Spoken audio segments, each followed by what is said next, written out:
आज के मुख्य समाचार। कालू दी हट्टी चाय उद्योग के कर्मचारी सांकेतिक हड़ताल पर।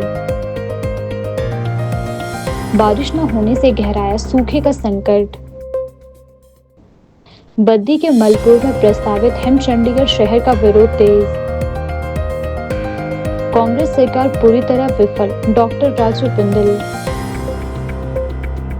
एक्सपोजर विजिट को शिक्षा मंत्री रोहित ठाकुर ने दिखाई हरी झंडी।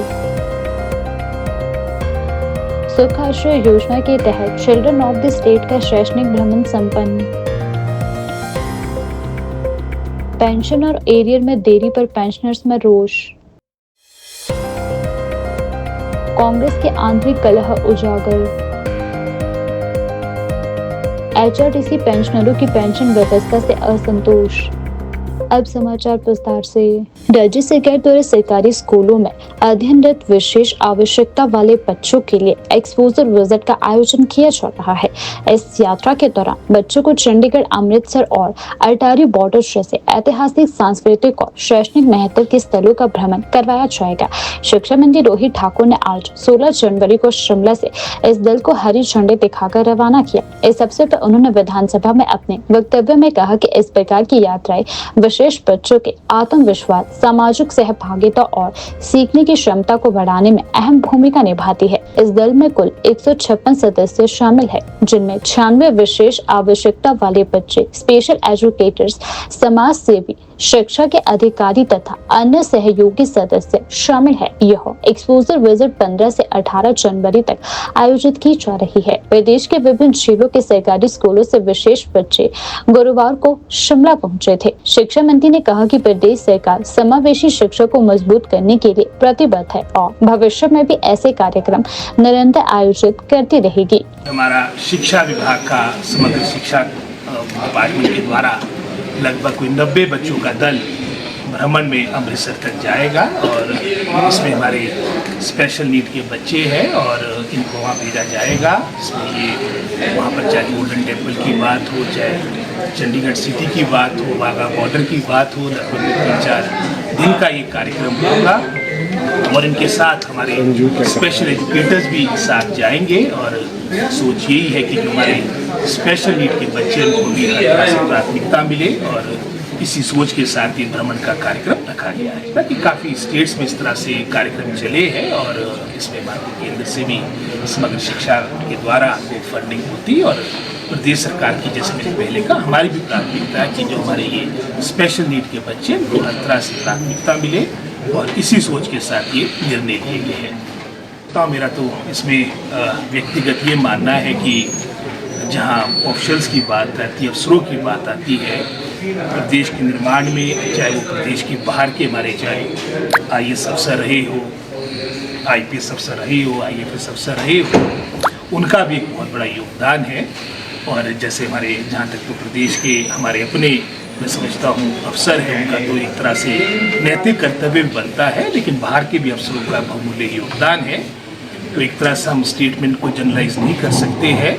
जहाँ तक कई इस तरह की नकारात्मक सोच की अगर बात आती है तो हम मात्र सिर्फ ऑल इंडिया सर्विसेज तक ना सीमित करते, तो इस तरह के नकारात्मक या नेगेटिव अप्रोच के लोग आपको हमारे को भी मिलेंगे जिनका संबंध प्रदेश से होगा।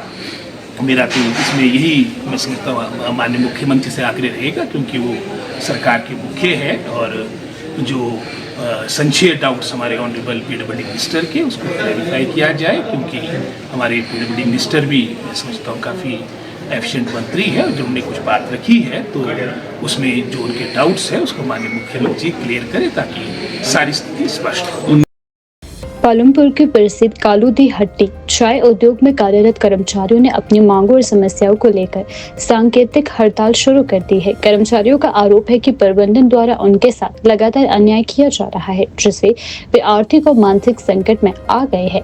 कर्मचारियों का कहना है कि अंदर काम होने के बावजूद उन्हें अचानक बिना किसी ठोस कारण के कार्य से हटा दिया गया है, जिससे उनका रोजगार संकट में पड़ चुका है। कर्मचारियों ने आरोप लगाया कि पिछले 2 महीनों तक उन्हें आधी तनख्वाह भी दी गई, जिससे घर का खर्च चलाना बेहद मुश्किल हो गया। इसके अलावा उन्होंने बताया कि दिसंबर माह की पूरी सैलरी अब तक नहीं दी गई है। कर्मचारियों का कहना है कि जब समय पर वेतन नहीं मिलता है तो परिवार का पालन पोषण करना, बच्चों की पढ़ाई और रोजमर्रा की जरूरतें पूरी करना नामुमकिन हो जाता है। हड़ताल पर बैठे कर्मचारियों ने भावुक होते हुए कहा कि वे वर्षों से चाय उद्योग में काम कर रहे हैं और पूरी निष्ठा से अपनी जिम्मेदारियां निभाते आ रहे हैं।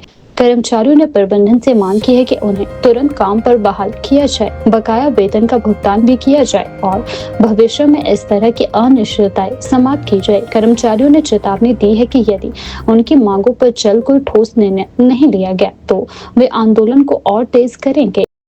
हमारा मामला तो खास कुछ नहीं कि इन्होंने 29/12/2025 को नोटिस दिया, उसमें लिखा गया कि आप 1 जनवरी 2026 से काम करने आए, ले मतलब बाहर निकाल दिया। हमारे पास काम नहीं, काम तो अंदर काफी पड़ा है, पर इन्होंने पता नहीं क्या किया, किस वजह से हमें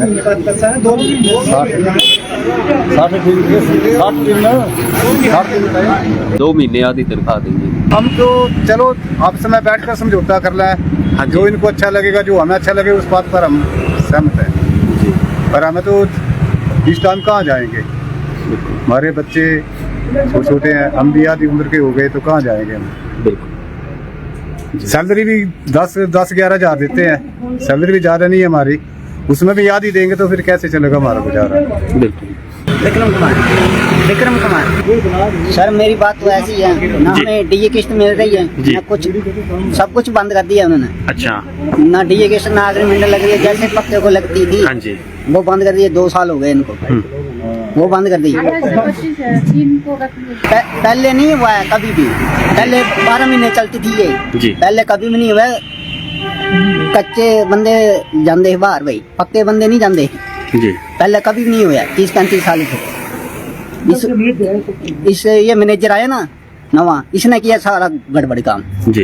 ये 25-26 साल से 28-29 को इन्होंने नोटिस दिया, बोला घर में बैठो, फैक्ट्री में पैसे नहीं है। अच्छा। और जो टेम्पररी वो कर रहे हैं, जो पक्के लेबर है सब बाहर है, अंदर अभी कोई नहीं है। शेल होल्डर वगैरह खुला है, इन्होंने 4-5 बंदे हैं, ऑफिस में होगी कॉन्ट्रैक्ट। हमें बोला अभी आधा मिलेगा, पहले 3 महीने बोला, फिर 2, अभी दिसंबर का आधा दिया, कैसे चलाना।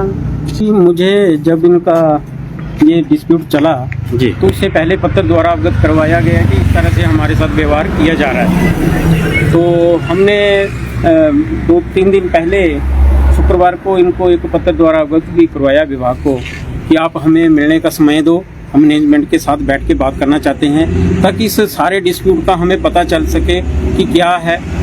देखो, बोलने को तो ये रेगुलर कर्मचारी हैं, लेकिन इनको भत्ते, इनकी पेमेंट या इनको किसी भी तरह का कोई रेगुलर कर्मचारी वाला वो मिल नहीं रहा है। यहाँ पे श्रम कानूनों की अवहेलना तो की जा रही है, वो सरेआम इसमें दिखता है। बावजूद उसके अभी त्योहारों का समय है, गरीबों का त्यौहार होता है लोहड़ी, उसके आने से पहले इन्होंने इस तरह से इनको बिना किसी कारण के एक कागज थमा के और नौकरी से बाहर कर दिया।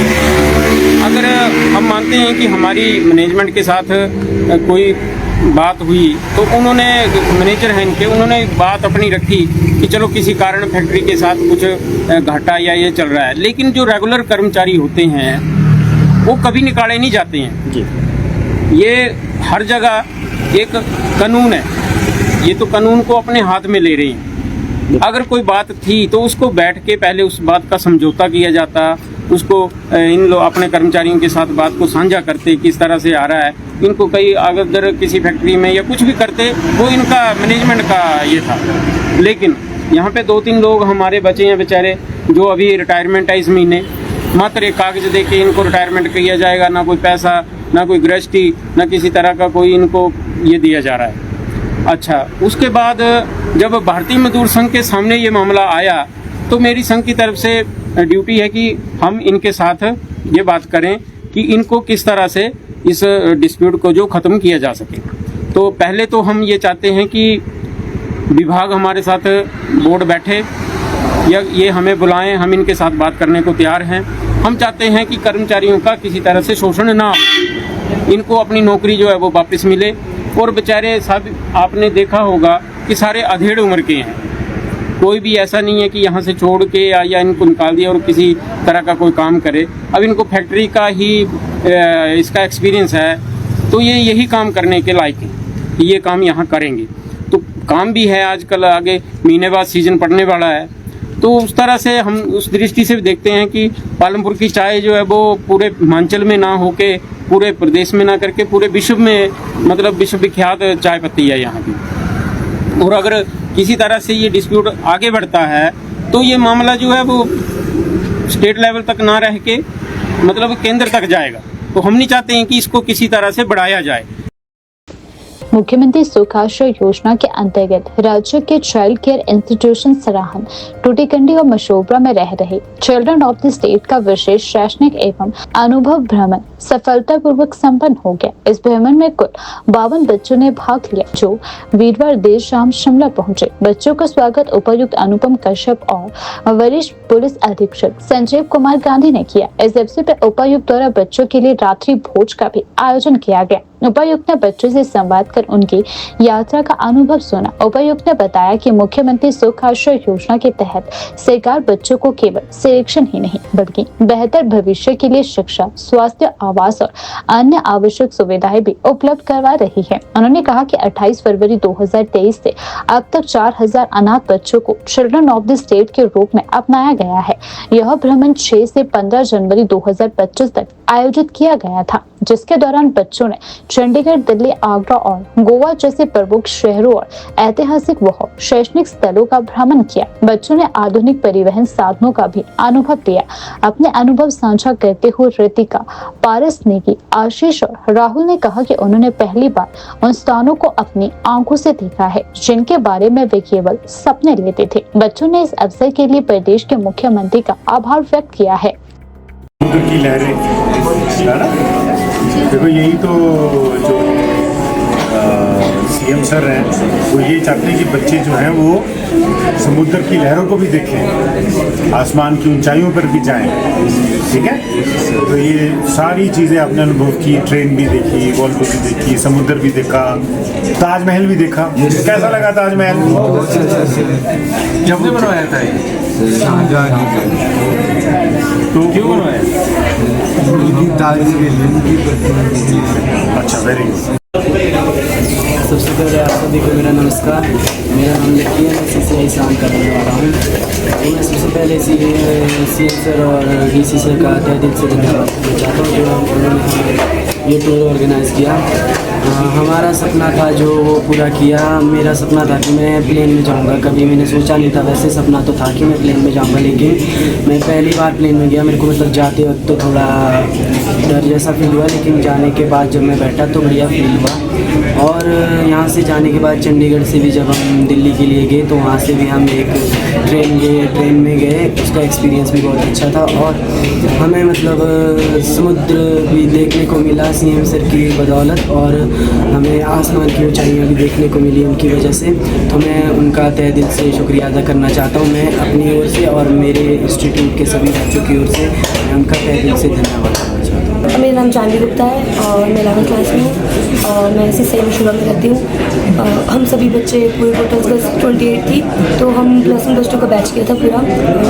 हम पहले चंडीगढ़ से स्टे किया, फिर दिल्ली, फिर गोवा। तो हमने ये देखा, हमने मतलब गोवा का नाम तो सिर्फ फिल्मों में ही सुना था, मतलब ऐसा कुछ सोचा नहीं था कि हम मतलब पूरा जाके उसको पूरा देखेंगे। और मतलब हमारी इमेजिनेशन में था वो सिर्फ, तो हमने उसको पूरा एंजॉय किया। और मतलब गोवा वाले बीच में गए हम, जिसका मतलब एक सॉन्ग ही टाइप का सुना था, तो मतलब गोवा वाले बीच में तो जाएंगे, तो मतलब उसका हमने पूरा एंजॉयमेंट किया है। और हम मतलब हमने वहाँ पे होटल पे भी स्टे किया और दिल्ली में भी काफ़ी जगह घूमे, कुतुब मीनार, ताजमहल, इनका सिर्फ नाम ही सुना था हमने, जो हमने हकीकत में मतलब देखा, मतलब अपनी आँखों के सामने, मतलब उस चीज़ में बहुत एंजॉय किया। उसके लिए मेरे सर का बहुत थैंकफुल हूँ। और क्या ही कह सकते हैं, मतलब उसके लिए कि बस अब हम अच्छे से पढ़ाई में ध्यान लगाएंगे और करियर में फोकस करेंगे। और thank you DC sir, thank you. Himachal Pradesh में लगातार बारिश न होने के कारण सूखे जैसे हालात बने हुए हैं। वहीं मंडी में लगातार बारिश न होने के कारण स्थिति गंभीर है, जिससे किसानों की परेशानियां दिन पर दिन बढ़ती जा रही है। पिछले कई महीनों से क्षेत्र में बारिश की एक भी बूंद नहीं गिरी है, जिसका सीधा असर कृषि कार्यों पर पड़ रहा है। फसलों की बुआई और पैदावार पूरी तरह मौसम पर निर्भर रहने वाले इस क्षेत्र में मौजूदा स्थिति किसानों के लिए चिंता का विषय बनी है। पर्यावरण रक्षक मंच के अध्यक्ष नरेंद्र सैनी ने स्थिति पर गहरी चिंता जताते हुए कहा कि मंडी जिले की अधिकांश कृषि भूमि असिंचित है और यहाँ खेती मुख्य रूप से बारिश के भरोसे ही की जाती है। ऐसे में समय पर वर्षा न होना किसानों के लिए दोहरी मार साबित हो रहा है। उन्होंने कहा कि यदि जल्द बारिश नहीं हुई तो रबी सीजन की प्रमुख फसल गेहूं की बुआई और उत्पादन दोनों पर नकारात्मक असर पड़ेगा। नरेंद्र सैनी ने बताया कि जिले के जिन क्षेत्रों में सिंचाई की सीमित सुविधा उपलब्ध है वहां कुछ हद तक सब्जियों और गेहूं की बुआई शुरू कर दी गई है, लेकिन यह क्षेत्र बहुत ही कम है। अधिकांश किसान अभी भी बारिश का इंतजार कर रहे हैं। सूखे के हालात का असर केवल फसलों तक सीमित नहीं है बल्कि प्राकृतिक जल स्रोतों पर भी दिखाई दे रहा है। कई इलाकों में कुएं, बावड़ियां और छोटी जलधाराएं सूखने लगी है, जिससे आने वाले समय में पेयजल संकट भी गहराने की आशंका बनी हुई है। बारिश का ये तो तस्वीर आपके सामने है। क्लाइमेट चेंज पूरी दुनिया में चला हुआ है और जिसका जो प्रभाव है तो हमारा जो देश है, आपको पता है कि यहाँ भी बहुत से शहर ऐसे हैं जो कि प्रदूषण की उन पर मार बज रही है। और हिमाचल प्रदेश की जहाँ तक बात है वो आप देख रहे हैं कि हम डिपेंड हैं ज़्यादातर, जो हाई एल्टीट्यूड है वो बागवानी पर डिपेंड है और लोग दूसरे हैं ये सब्जी उगाते हैं, दूसरी फसलें उगाते हैं।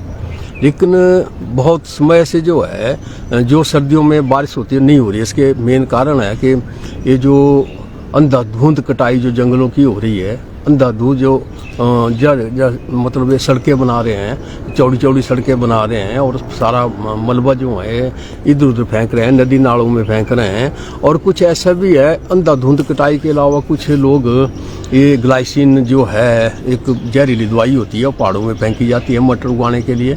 और एक ये जो कसमड़े जैसे आजकल निकाल रहे हैं कसमड़े, और पता नहीं कौन इनको इजाज़त देता है। वैसे कसमड़े निकालने का मतलब होता है कि लोग अपनी निजी भूमि से निकाल सकते हैं, जंगलों से निकाल सकते हैं, लेकिन निजी भूमि में तो है नहीं। ये तो जंगलों में जाकर जो है पैसा कमा रहे हैं, खा रहे हैं। अब जैसे 2-3 साल जो आपका लैंडस्लाइड हुआ और पूरे हिमाचल में खासकर मंडी में, जो कुल्लू मंडी या आपका जहां मैं खड़ा हूं मंडी में भी चारों तरफ पहाड़ियाँ जो है यहाँ खतरा है और काफ़ी लोग यहाँ मारे गए थे। और सराज घाटी में भी बड़ा भारी इसमें लैंडस्लाइडिंग हुई थी और काफ़ी लोग मारे गए थे। तो अब भी लोग नहीं मान रहे हैं, ये क्या बात है। और 26 में जो है ये हो सकता है कोई बड़ा हादसा हो जाए। और जहाँ तक क्लाइमेट की बात है, जैसे मैंने कहा कि लोग जो हैं वाइल्ड लाइफ ख़त्म कर रहे हैं। वाइल्ड लाइफ का मतलब जितने भी जीव जंतु हैं, उन वाले पक्षी हैं, उनके पीछे पड़े रहते हैं। और जंगलों में भी और भी कई ऐसा काम कर रहे हैं जिसके कारण प्लांट ख़त्म हो रहे हैं। और जगह जगह लोगों ने सड़कें निकाल दी है बिना परमिशन के। और कई जगह ये डैम की परमिशन दे देते हैं तो वहाँ भी पेड़ बड़े भारी काटे जाते हैं। तो पूरा जिस वक्त लाहौल, कुल्लू, मंडी कुल्लू जहाँ ये दरिया नदियाँ बहती है तो उनको एक ख़तरा हो गया, क्योंकि ग्लेशियर जो हैं पिघल रहे हैं। आज भी अखबार में आया था कि इनको कैसे बचाया जाए। लेकिन अब बचेंगे तभी अगर हमारा प्रदेश हरा भरा होगा, यहाँ किसी प्रकार की छेड़खानी नहीं होगी। अगर छेड़खानी होगी तो उसका नतीजा आपके सामने है। और ये 26 में जो है इसके रिजल्ट आपको मिल जाएंगे। इसका ऐसा कारण है कि 1995-96 के बाद ग्लोबल वार्मिंग का जो है वो रिजल्ट आने शुरू हो गए, क्योंकि उसके ऐसा हुआ कि उस वक्त बारिश होती थी बड़ी भारी जहाँ हम खड़े हैं कि पूरे हिमाचल में 8-10-15 दिन। और जो यहाँ पहाड़ियाँ होती थी यहाँ भी बर्फ़ गिर जाती थी। लेकिन अंधाधुंध जो ये विनाश के कार्य शुरू हुए, अब जैसे रेलवे का प्रोजेक्ट यहाँ आने वाला है, या दूसरा जो है 20,000 एक जो सोलर है वो वहाँ से चलेगा, ये ट्रांसमिशन जो है राजस्थान में जाएगा। तो उसके लिए कितनी जगह चाहिए, कितने पेड़ काटे जाएंगे। तो वैसे ही यहाँ भी प्रोजेक्ट जैसे 4 लेन का काम चल रहा है। मंडी तो एक ऐसी जगह है, ये सेंटर प्लेस है। यहाँ से कुल्लू मनाली यानी कि जो चंडीगढ़ से रास्ता जाएगा वो भी यहीं से जाएगा। और दूसरा पठानकोट से रेलवे आएगी, या दूसरे ये चौड़ी चौड़ी सड़कें बनी रही ये भी यहीं से आएगी। तो पूरे हिमाचल में आप देख रहे हैं शिमला को खतरा है, मंडी को खतरा है, धर्मशाला को खतरा है, क्योंकि ये रेंज भूकंप की दृष्टि से 6 में आ रहा है। अब 6 का मतलब है बहुत खतरनाक स्थिति हो सकती है कभी भी इसमें। यह है कि प्रकृति के साथ, नेचर के साथ इतनी छेड़खानी हो गई है जिसके कारण बारिश नहीं हो रही है। राजधानी शिमला में विभिन्न विभागों से जुड़े पेंशनर्स ने समय पर पेंशन, बकाया एरियर, ग्रेच्युटी और संशोधित वेतनमान का वित्तीय लाभ न मिलने पर गहरा रोष जताया। पेंशनर्स का कहना है कि बार बार मांग उठाने और ज्ञापन देने के बावजूद उनकी समस्याओं का समाधान नहीं हो पा रहा है, जिससे उन्हें गंभीर आर्थिक परेशानियों का सामना करना पड़ रहा है। पेंशनर संगठनों ने सरकार पर भेदभाव और संवेदनहीनता के गंभीर आरोप लगाते हुए कहा कि पेंशन ही उनकी आजीविका का एकमात्र साधन है, जिस पर उनकी पीढ़ियां निर्भर है। समय पे भुगतान न होने से दवाइयों, इलाज और रोजमर्रा की जरूरतों पर बुरा असर पड़ रहा है। पेंशनर्स ने स्पष्ट किया कि यदि उनकी मांगों की अनदेखी जारी रही तो आंदोलन को और तेज किया जाएगा, जिसकी पूरी जिम्मेदारी सरकार और प्रशासन की होगी। पेंशन के मुद्दे की बात करें, अभी तक यथावत है। जो रिटायरल बेनिफिट है, जनवरी 16 से लेके दिसंबर 21 तक के उनका भुगतान भी नहीं हुआ है। 13% डीए है, कम्यूटेशन, लीव इनकेशमेंट, ग्रेजुटी, ये चीज़ें सारी यथावत वैसी पेंडिंग है। और इसमें एक नई चीज़ ये है कि जो गवर्नमेंट बार बार अनाउंस करती है कि माननीय मुख्यमंत्री महोदय भी बोलते हैं कि 70 साल से ऊपर वालों की जो 30% देनदारी रहती है वो 70 ईयर्स एबव वालों की दे दी जाएगी, लेकिन वो अभी तक वो भी नहीं मिली है। 70 घोषणा होने के बावजूद भी नहीं मिली। अब हमें मालूम नहीं है वो उसकी अकॉर्डिंगली कोई नोटिफिकेशन हुई है या नहीं हुई। जब एक बार घोषणा हो जाती है तो 2 दिनों के अंदर वो नोटिफिकेशन हो जानी चाहिए और पेमेंट हो जानी चाहिए। उसमें कितने की आते हैं, तो एक एज फैक्टर के हिसाब से जो पेंशनर्स के एरियर के लिए बांटा गया ये भी उचित नहीं है, क्योंकि एरियर की आवश्यकता सबको है। वो सबका एक अर्जित किया हुआ धन है, कोई ये एक्स्ट्रा बात नहीं है। जो जॉब के टाइम में हमने धन अर्जित किया है वो हमें आज की डेट में पेंशन के रूप में मिलता है। जहाँ महंगाई भत्ते की बात है वो भी ऑल इंडिया लेवल पे लेबर ब्यूरो के मार्फत वो असेस किया जाता है। बहुत सारी ऐसी आइटम्स है जिन पे असेसमेंट होती है कि ये महंगाई है, तो क्या वो पेंशनर्स को महंगाई की मार नहीं है? तो इन्हें भी समय रहते जो है जितनी भी किस्तें केंद्रीय कर्मचारियों के पेंशनर्स है चाहे कर्मचारी हैं सबको डीए मिल चुका है। तो हमारी 13% रहती है। तो ये हम सरकार से निवेदन करेंगे जल्दी से जल्दी हमारे इसकी डीए की घोषणा भी करें। डीआर है हमारा पेंशनर्स का, डीए कर्मचारियों का है। स्वाभाविक है जो सरकार ने शायद अपना पक्ष रखने के लिए ऐसा किया, क्योंकि अभी अगर फाइनेंशियल स्थिति सरकार की ठीक नहीं है तो प्रेजेंटली जो रिटायर होते हैं और उनके रिटायरल बेनिफिट जो 20 लाख से 30 लाख के बीच में होते हैं, भाई उससे वो सरकार बच जाएगी देने में। अगला 1 साल 2 साल निकल जाएंगे तो तब की तब देखी जाएगी, स्थिति सुधरेगी तो वैसे, अन्यथा वो भी हमारी तरह पेंडिंग रहेगा। उनका सिर्फ उनका तो एक ही अपना ये पक्ष है, लेकिन दूसरा पक्ष ये भी है कि बेरोजगारों की संख्या उतनी ज़्यादा रोज बढ़ेगी और जो कर्मचारियों को एक्सटेंशन मिली वो उस रिटायरल बेनिफिट से वंचित हो जाएंगे फॉर नेक्स्ट 1 और 2 ईयर्स के लिए। तो ये दोनों पक्ष देख के ही सरकार को घोषणा करनी चाहिए। ये तो लगता है कि शिक्षा विभाग में केवल अध्यापकों के लिए इन्होंने ये उम्र बढ़ाई है और उन्होंने ये कहा है कि बीच में जो शिक्षा सत्र में रिटायर होगा वो वित्तीय वर्ष मार्च में उनको रिटायर कर दिया जाएगा। तो इससे उनको नुकसान होगा। उनको भी देखना चाहिए था कि क्या आकलन हमें करना है नहीं करना है या हमने पेंशन लेनी है, लेकिन सरकार को तो इससे फ़ायदा ही होगा। तो नेचुरली स्वाभाविक तौर पे सरकार अपना खर्चा बचाना चाहती है। सरकार सभी की उम्र बढ़ाए, सबको 60 साल कर दे या 59 कर दे, तो भी वो अपने आप कुछ आकलन करके देखना चाहिए कि भाई उम्र बढ़ाने से जो सरकार को बेनिफिट हो रहा है।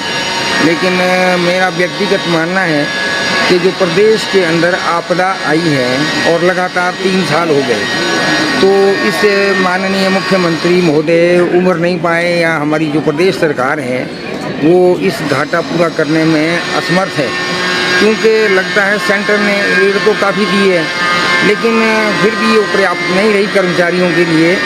और अब हमें उम्मीद है कि इस मार्च के अंदर जो बजट आएगा इसमें मुख्यमंत्री महोदय जितने भी हम 60 साल से ऊपर के रिटायरीज हैं उनको ये बेनिफिट तुरंत दे देना चाहिए। ये तो घोषणाएं बहुत बार हुई है माननीय मुख्यमंत्री जी हर फंक्शन में करते हैं, लेकिन एक मुख्यमंत्री की घोषणा का वेटेज होना चाहिए। जो एक बार घोषणा होगी, स्वतः जो भी अधिकारी है उन्हें अकॉर्डिंगली उसकी नोटिफिकेशन जारी कर देनी चाहिए।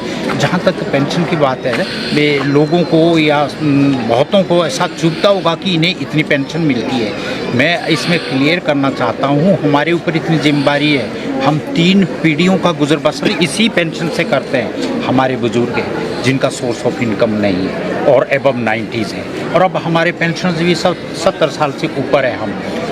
हम अपना परिवार का भी करते हैं, लेकिन उसके अलावा जो आगे का हमारा बच्चे हैं वो हाईली एजुकेटेड है, लेकिन यहाँ कोई जॉब नहीं है प्रदेश में, कहीं भी नहीं है। हमें उनका भी खर्चा उठाना पड़ता। हम 3 पीढ़ियों का खर्चा इसी पेंशन से उठाते हैं। बेरोजगार है या उन्हें रोज़गार मिले, और ऐसी छोटी मोटी एजुकेशन नहीं है, हाईली एजुकेटेड बच्चे हैं। तो हर घर से आजकल एजुकेशन, हिमाचल का स्टेटस देखा जाए तो एजुकेशन शायद कंट्री में दूसरे नंबर पे है। तो उनके स्टेटस का यहाँ जॉब ही नहीं है, कोई यहाँ फैक्ट्री नहीं है, कोई इंडस्ट्रीज़ नहीं है, स्मॉल स्केल इंडस्ट्रीज़ है नाम मात्र के लिए, उसमें भी लेबर क्लास की ज़्यादा पोस्ट हैं। तो यहाँ ऐसा है नहीं है, या तो उनके लिए कोई ऐसा जॉब यहाँ जनरेट किया जाए, अन्यथा हमारी पेंशन और इसका जो पूरा भुगतान कर दिया जाए।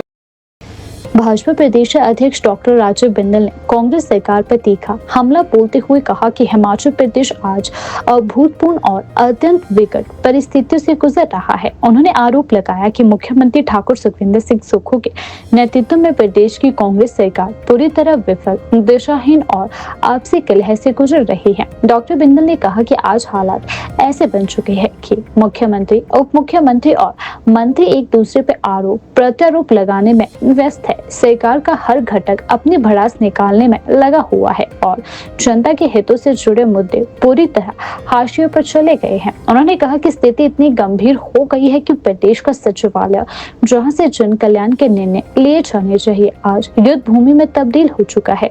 एक मंत्री दूसरे मंत्री को कोस रहा है, मंत्री प्रशासनिक अधिकारियों पर दोष मढ़ रहे हैं और अधिकारी इस दुविधा में फंसे हैं कि वे अपने कर्तव्य निभाए या राजनीतिक दबाव सहे। सरकार और प्रशासन के बीच टकराव की स्थिति बन गई है, जिससे अधिकारी खुद को असहाय और मानसिक रूप से कमजोर महसूस कर रहे हैं। डॉक्टर राजीव बिंदल ने कहा कि कांग्रेस सरकार की इस अंदरूनी लड़ाई का सबसे बड़ा खामियाजा प्रदेश के आम जनता को भुगतना पड़ रहा है। जनता तिरस्तर असुरक्षित महसूस कर रही है, जबकि सरकार के नेता सत्ता की लड़ाई में मशगूल है। उन्होंने दावा किया कि पिछले 70 वर्षों के इतिहास में हिमाचल प्रदेश ने ऐसी अराजकता स्थिति कभी नहीं देखी। हिमाचल प्रदेश आजकल अत्यंत विकट स्थितियों से गुजर रहा है। हिमाचल प्रदेश में कांग्रेस की सरकार श्री सुखविंदर सिंह सुक्खू जी के नेतृत्व में चल रही है। सरकार, मंत्री, मुख्यमंत्री आपस में गुत्थम गुत्था है।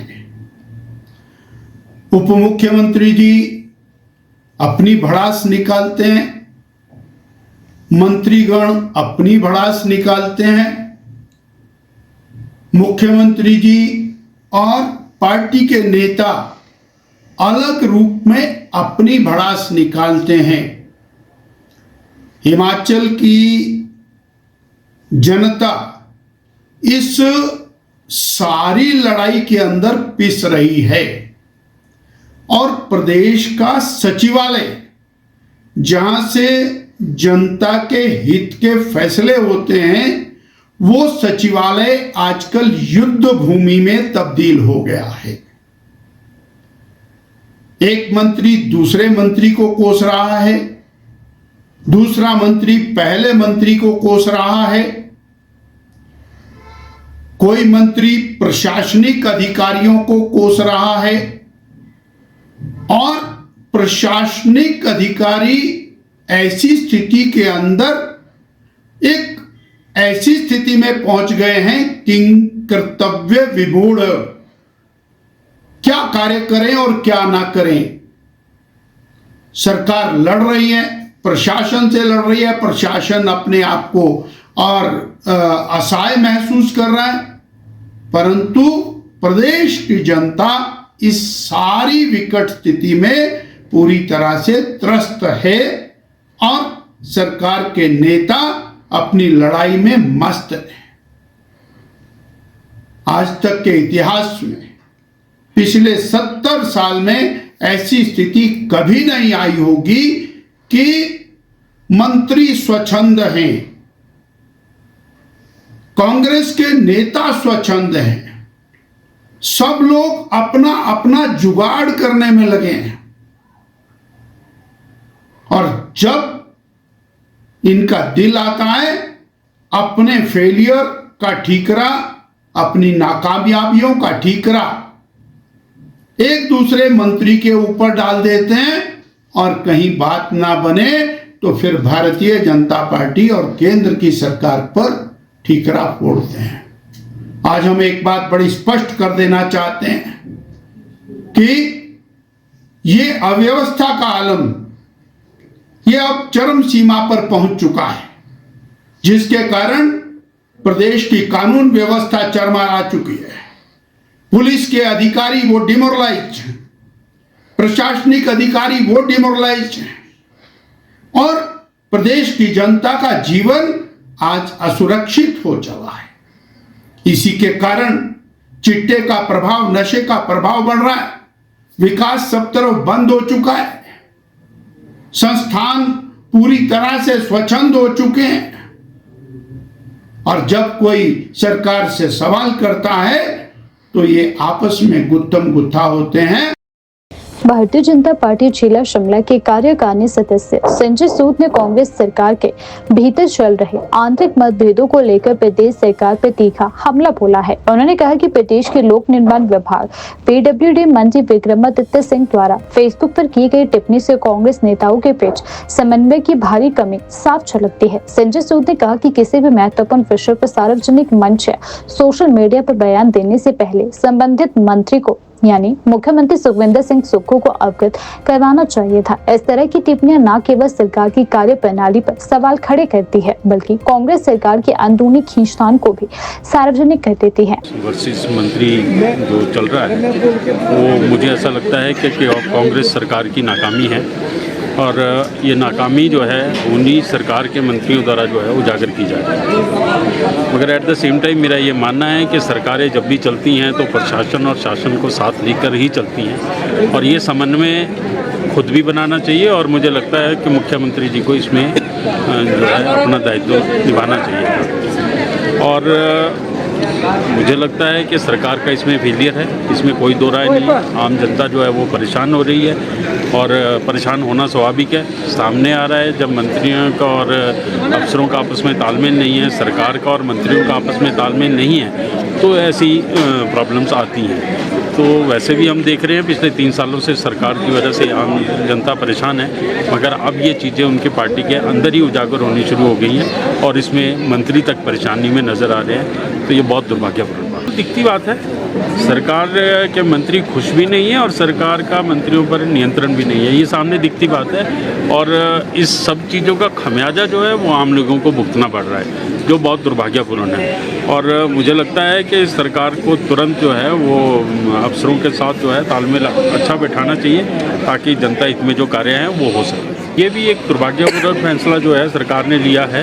पेंशनर होता है, वो पेंशन चाहे आप 80 साल के बुजुर्ग को दे रहे हो चाहे वो आप 60 साल के ऊपर के रिटायरी को दे रहे हो, वो दोनों का अधिकार है और दोनों को जो है पेंशन समय में मिलनी चाहिए।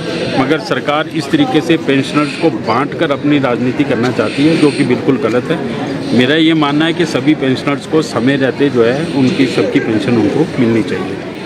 देखिए, मंत्री विक्रमादित्य जी के विरुद्ध हैं कोई या उनके साथ हैं, इसका ये मुझे लगता है ये उनका अंदरूनी मामला है। मगर इतना ज़रूर है कि इस मसले को जो है उनको अंदर ही बैठकर सरकार में जो है वो उसको संभालना चाहिए था ताकि आम जनता को इससे परेशानी ना होती। और क्योंकि ऐसा नहीं किया गया तो इससे सरकार के जो बाकी मंत्री हैं उनको किसी को फ़र्क नहीं पड़ेगा, मगर आम जनता को इसका फ़र्क पड़ता है। हिमाचल पथ परिवहन निगम एचआरटीसी पेंशनर कल्याण संगठन के प्रदेश अध्यक्ष केसी चौहान ने राज्य सरकार पर एचआरटीसी पेंशनरों के साथ लगातार अन्याय और भेदभाव करने के गंभीर आरोप लगाए। उन्होंने कहा कि सरकार द्वारा आयु के आधार पर पेंशन देना पूरी तरह असंवैधानिक है और इससे पेंशनरों में भारी रोष है। केसी चौहान ने स्पष्ट किया कि एचआरटीसी पेंशनरों को भी अन्य विभागों की तरह हर माह 1 तारीख को पेंशन मिलनी चाहिए। उन्होंने कहा कि लोहड़ी का त्योहार बीत गया, परंतु इसके बावजूद कितने लोगों को अभी तक पेंशन नहीं मिल पाई है। उन्होंने कहा कि जिन पेंशनरों को पेंशन मिल गई है उन्हें कुछ हद तक राहत जरूर मिली है, लेकिन बड़ी संख्या में पेंशनर्स ऐसे भी हैं जिन्हें अभी तक पेंशन नहीं मिली है और वे लगातार संघर्ष कर रहे हैं। इस भेदभावपूर्ण व्यवस्था के कारण पेंशनरों को इस उम्र में सड़कों पर उतरने के लिए मजबूर होना पड़ रहा है। प्रदेश अध्यक्ष ने कहा कि वर्तमान सरकार की नीतियों से एचआरटीसी पेंशनरों में भारी असंतोष है। पेंशनर कल्याण संगठन ने सरकार से मांग की है कि सभी पेंशनरों को बिना किसी भेदभाव के समय पर पेंशन दी जाए और आयु के आधार पर पेंशन देने की व्यवस्था को तुरंत समाप्त किया जाए, अन्यथा आंदोलन को और तेज किया जाएगा। हम ये एचआरटीसी के जो पेंशनर है इनके साथ वर्तमान सरकार निरंतर भेदभाव कर रही है, pick and choose, divide and rule कर रही है।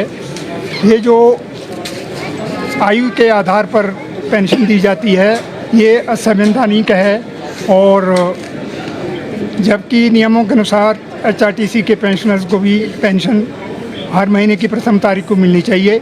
और इसके साथ साथ जो एचआरटीसी के जो पेंशनर है ये साल का पहला त्यौहार था लोहड़ी का, सभी आश्वस्त थे कि हमारे को समय पर पेंशन मिलेगी, लेकिन लोहड़ी का जो त्यौहार है उसमें भी सरकार ने पेंशनर्स में डिवीज़न करके आयु आधार के ऊपर जो पेंशन दी है ये बिल्कुल असंवैधानिक है, अनकॉन्स्टिट्यूशनल है। आर्टिकल 14 ऑफ द कॉन्स्टिट्यूशन का वायलेशन है बिल्कुल। और इससे जो ना जो पेंशनर्स में जो आक्रोश बढ़ रहा है, रात दिन आक्रोश बढ़ रहा है उनके अंदर, और ये जो है ना बिल्कुल आगे भी बढ़ता जाएगा।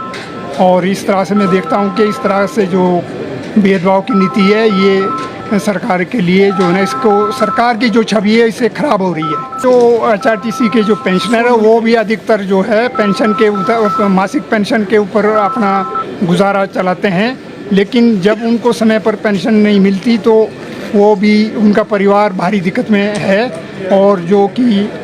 और मैं समझता हूँ कि सरकार इसके बारे में चिंतित नहीं है, इसको गंभीरता से नहीं ले रही विषय को। और बार बार हम आग्रह कर रहे हैं सरकार से, मुख्यमंत्री महोदय से, उप मुख्यमंत्री महोदय से, निगम प्रशासन से कि आप समय पर पेंशन दो, जैसे बाकी दूसरे विभागों में भी समय पर पेंशन मिलती है इसी तरह से एचआरटीसी में भी समय पर पेंशन मिलनी चाहिए।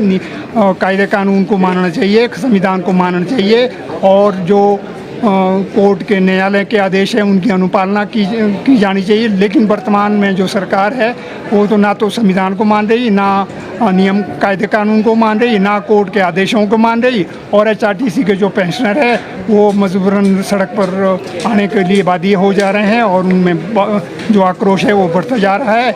और मैं समझता हूँ कि सरकार को इसमें मुख्यमंत्री महोदय को हस्तक्षेप करके जो है ना जो भी बीच में जो अड़चन आ रही है उसको जो भी एचआरटीसी के मैनेजिंग डायरेक्टर जो प्रस्ताव भेजते हैं उसको समय तरीके से जो है ना उनके जो भी गारंटी नीड है जो समय पर मिलनी चाहिए ताकि समय पर सबको पेंशन मिलती रहे।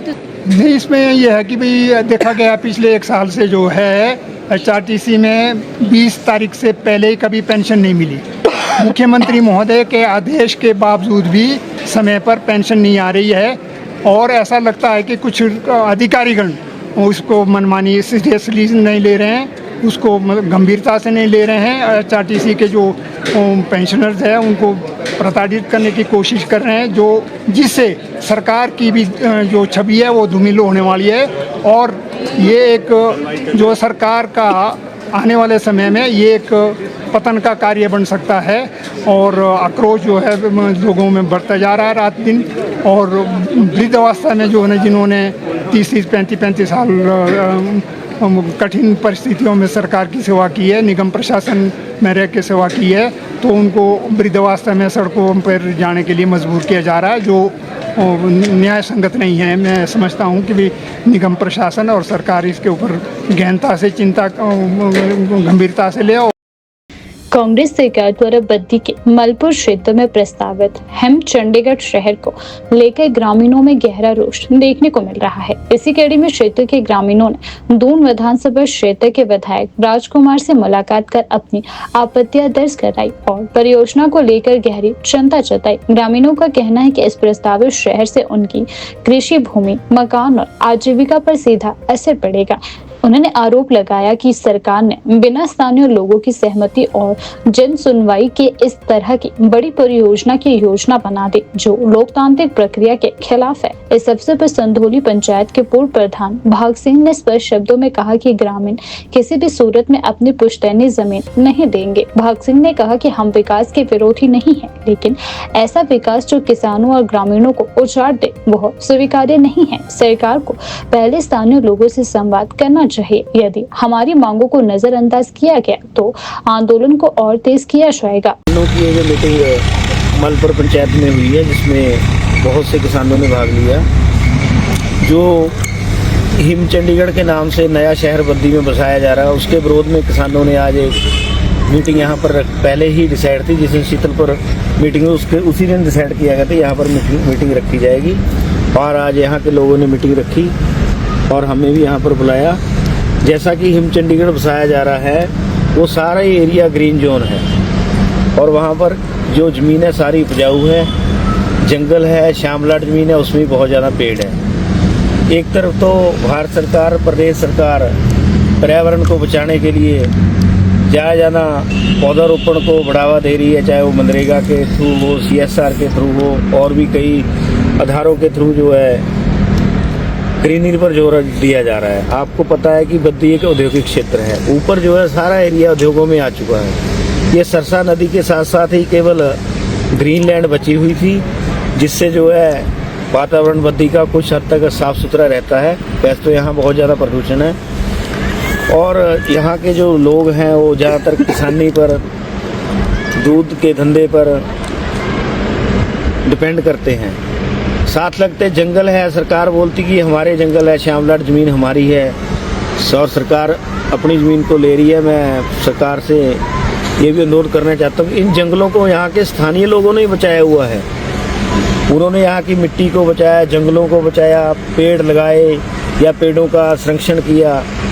आज अगर वो पेड़ काट दिए जाएंगे वातावरण खराब हो जाएगा और लोग जो है कई तरह की बीमारियों की चपेट में आ जाएंगे और हमारे लोग जो है ज़मीन ना होने की वजह से जो है यहाँ से पलायन कर जाएंगे, क्योंकि हम गांव के लोग हैं, गांव में रहना ही पसंद करते हैं। भाग सिंह जी, इसमें जो ये है कि यहाँ इंडस्ट्री नहीं लगेगी, सिर्फ घर बनेंगे, तो कॉलोनी से क्या एतराज है आपको? टाउनशिप आएगी तो लोगों का कहना उससे विकास भी होगा। फिर टाउनशिप ठीक है, हम विकास के खिलाफ नहीं है, लेकिन लोगों को उजाड़ करके विकास ना किया जाए। हमारे लोग यहाँ से उजड़ जाएंगे, उनके पास तो पहले 2-2, 3-3 बीघे ज़मीन है और काफ़ी ज़मीन उनकी जो रेलवे में जा चुकी है।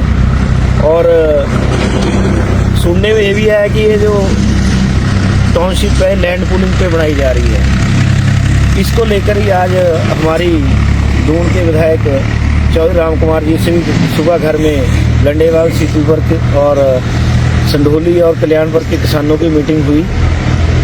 वहाँ पर भी लोगों ने विधायक महोदय के समक्ष यही एतराज़ जताया कि हमारी ज़मीनें जो है उपजाऊ है, हम दूध का धंधा करते हैं, खेतीबाड़ी करते हैं, हम लोग बेरोजगार हो जाएंगे और यहाँ से पलायन को मजबूर हो जाएंगे। और जो साथ लगती सरकारी ज़मीन है उस पर भी हमारा पशुओं का चारा और अन्य प्रकार के साधन हमारे को मिलते हैं। उनसे लोगों ने यही अनुरोध किया कि हमारी जो ज़मीनें हैं वो एक्वायर न की जाएँ।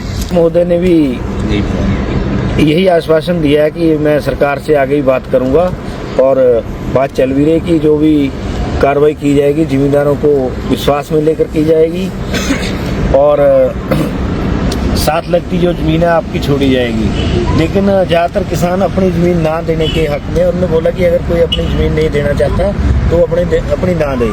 लेकिन लोगों में फिर भी शंका है कि सरकार कहीं फिर भी धक्काशाही ना करे, इसलिए हमारा सरकार से, हमारे माननीय विधायक से यही अनुरोध है कि किसानों के हितों को ध्यान में रखते हुए, पर्यावरण को ध्यान में रखते हुए आगे कोई भी कदम उठाए।